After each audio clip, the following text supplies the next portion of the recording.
हम लोग तो प्रतिदिन कोई ना कोई विषय रखते ही है, पॉलिटिकल पार्टी के कार्यकर्ता हैं भाजपा के, लेकिन आप लोगों में से विचार निकलेंगे तो वो कहीं ना कहीं हमें मोटिवेट भी करेंगे और आप सब लोग भी उस दिशा में कार्य कर सकेंगे। इसलिए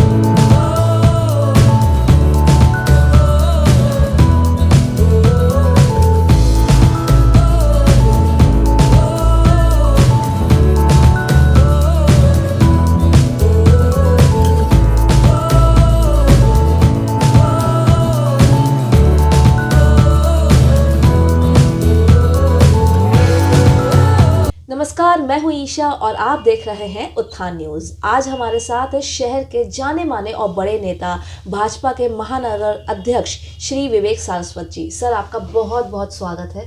धन्यवाद।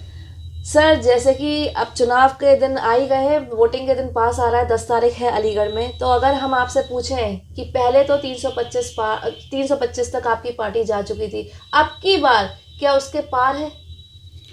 देखिए, पहले हम लोग पिछली बार हमारी 47 सीट थी और हमने इलेक्शन लड़ा और उसके बाद जनता ने मोदी जी के काम पर वोट दिया था, तो हम लगभग 325 सीटें जीतने में कामयाब रहे थे।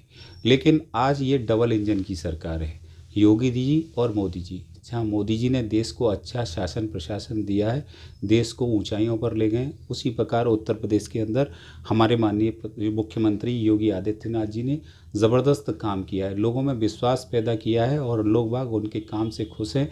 तो बट नेचुरल हमें लगता है कि हम पहले के आंकड़े को पार करेंगे। जैसे भ्रष्टाचार आपका एक अहम मुद्दा रहा है 2017 में।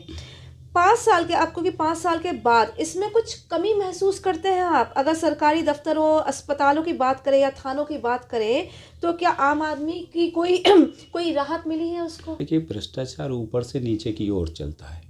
आपने पहले की भी सरकारें देखी होंगी। हम लोगों ने देखा कि मुलायम सिंह यादव उत्तर प्रदेश के मुख्यमंत्री रहे। मुख्यमंत्री रहने से पहले भी हमने उनका जीवन शैली देखी है, उनके घर परिवार को भी देखा है। जहाँ एक साधारण से घर में झप्पड़ पड़ा रहता था, उस घर में वो रहते थे, आज वो अरबों रुपए के मालिक हैं। कहीं ना कहीं आपको लगता है कि ये कहीं ना कहीं कोई मिल तो उनके चलती नहीं है, नाजायज़ तरीके से कमाया हुआ पैसा है। चाहे मायावती को लीजिए, मायावती जी जब राजनीति में प्रवेश किया था तो एक मात्र 50 रुपये का दुपट्टा पहनती थी। आया मायावती का पर्स ही 2.5 लाख रुपए का है।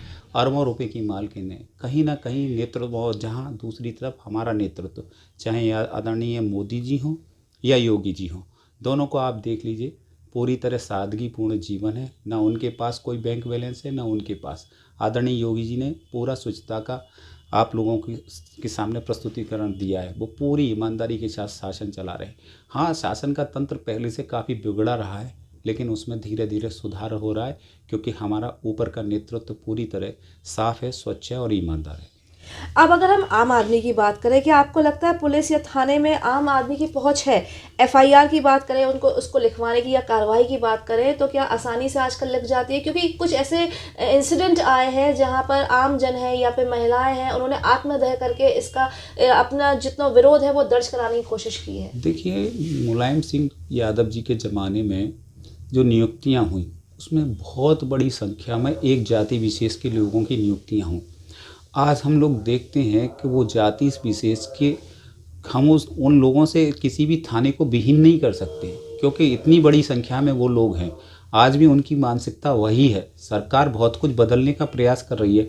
महिला हेल्प डेस्क आप लोगों ने देखी होगी, प्रत्येक थाने के अंदर महिलाओं की तुरंत सुनवाई हुई है। बहुत कुछ चेंज आया है और आने वाले भविष्य में बहुत अधिक चेंज की आवश्यकता भी है।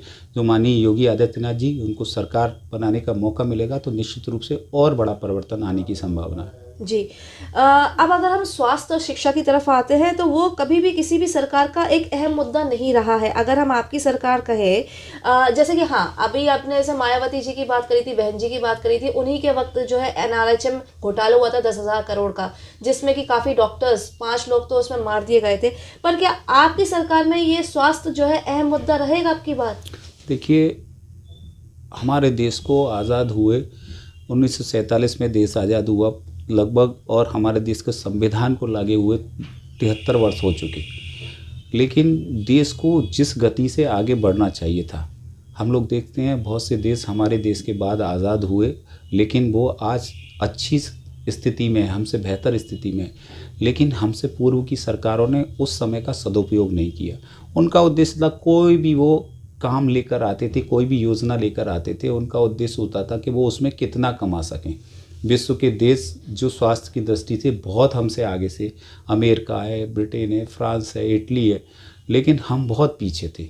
हमारे यहाँ स्वास्थ्य को कोई विषय ही नहीं था, लेकिन आदरणीय मोदी जी ने उसमें बेहतर करने की कोशिश की। अभी कोरोना का संकट पूरे विश्व के सामने आया, हम लोग देख रहे थे, हमारे देश की आबादी बहुत बड़ी थी, हम लोग 135 करोड़ पर बैठे हैं, अमेरिका 33 करोड़ पर, और वो लोग स्वास्थ्य के क्षेत्र में हमसे बहुत आगे थे।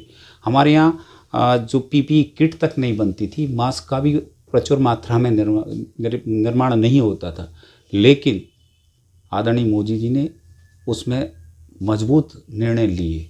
उस निर्णयों के कारण जहां हमें चिंतित होना स्वाभाविक था कि हमारी स्वास्थ्य सेवाएं बहुत अच्छी नहीं थी, लेकिन बहुत तीव्र गति से काम हुआ।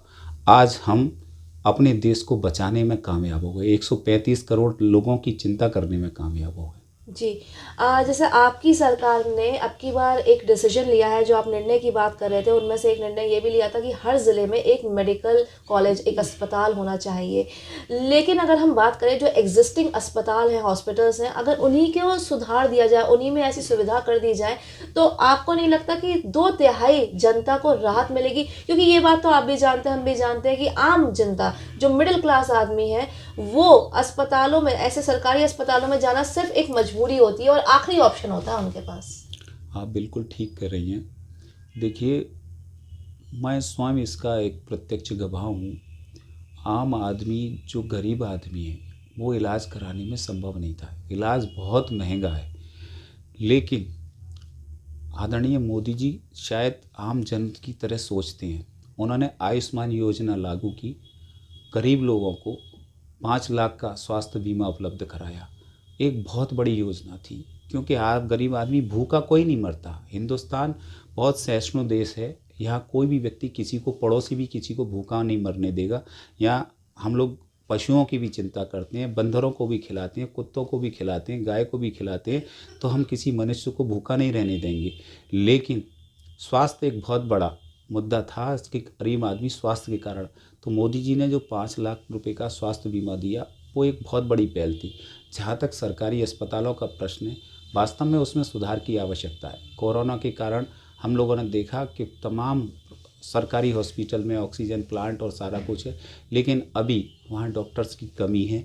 सरकार आने वाले समय में उस दिशा में प्रयासरत है। नए नए मेडिकल कॉलेज विभिन्न ज़िलों में, प्रत्येक ज़िले में एक मेडिकल कॉलेज खोलने की सरकार की तमन्ना है, और वो उस दिशा में काम भी कर रही है। जी, देश का एक वर्ग ऐसा है जो कि हमेशा मोदी या योगी के अगेंस्ट रहता है और ये कहता है कि हमें इस देश में सुरक्षा नहीं मिल रही है, हमें इस देश में रहने में जो है दिक्कत आ रही है, क्योंकि हम डर रहे हैं। ऐसा वर्ग है, जैसे कि अभी हामिद अंसारी जी ने ही कहा कि हम यहाँ पर सुरक्षित नहीं है, इसके बारे में आप क्या कहना चाहेंगे?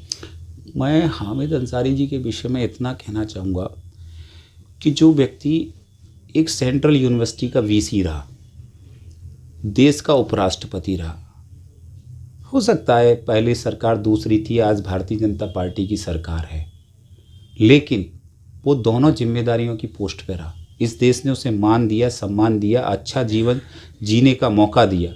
उसके बाद वो व्यक्ति अगर इस प्रकार के बयान देता है, तो कहीं ना कहीं वो बहुत गैर जिम्मेदार है। उसको पूर्व में भी जो जिम्मेदारी दी गई थी, वो उसके लायक नहीं था। उसकी सोच कहीं ना कहीं सांप्रदायिक है। वो इस देश को देश की दृष्टि से नहीं देखता, समुदाय विशेष की दृष्टि से देखता है, जो कतई उचित नहीं है। जी, और अगर हम पलायन की बात करें, तो कैराना वाला इंसिडेंट सबसे ज़्यादा हाईलाइट हुआ था, तो उसके बारे में आप क्या कहेंगे? देखिए, इस देश का दुर्भाग्य है कि जो हमसे पूर्व की सरकारें रही हैं, हम लोग कश्मीर की स्थिति देखते हैं। 1990 में कश्मीर से हमारे देश के अंदर, हमारे हिंदुस्तान के अंदर, जहाँ की बहुत बड़ी आबादी, बहुसंख्यक आबादी हिंदू है, वहाँ के लोगों को कश्मीर से, क्योंकि उनकी बहन बेटियों के साथ उन्होंने अच्छा व्यवहार नहीं किया, इसके कारण उनको वहाँ से पलायन करना पड़ा। लाखों कश्मीरी पंडित कश्मीर अपना व्यापार, काम धंधा, घर परिवार छोड़कर वहाँ पर निकल पड़े, वहाँ से छोड़ दिया, उन्होंने पलायन किया।